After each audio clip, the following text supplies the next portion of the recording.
In today's video, I'm going to teach you how to create a payment link in Hubspot. Payment links let you collect money fast without building a full checkout page, and everything syncs with your CRM, deals, and contacts. We'll move from logging in to setting the product details so you can share a clean, professional link by the end.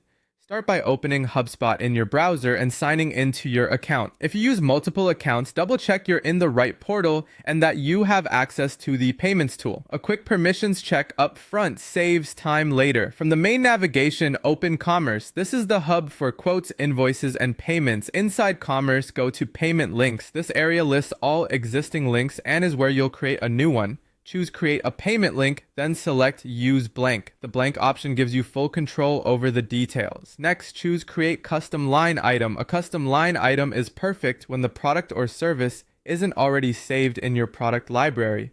You'll now enter the details your buyers will see. Start with a clear name.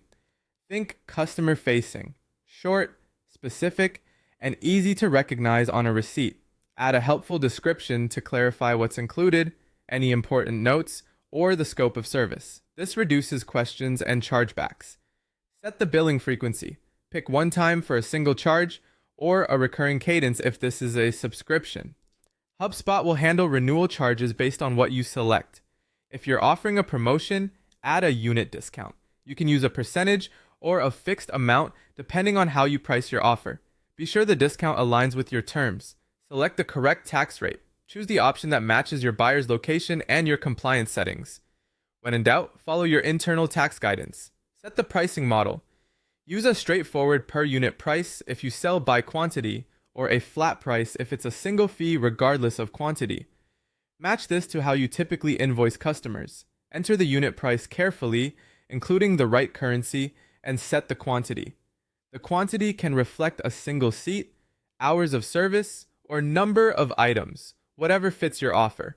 When everything looks accurate, click Save. Your custom line item is now ready inside the payment link, and you can share the link with customers to collect payment instantly. That's it. You've created a clean, reliable payment link in HubSpot.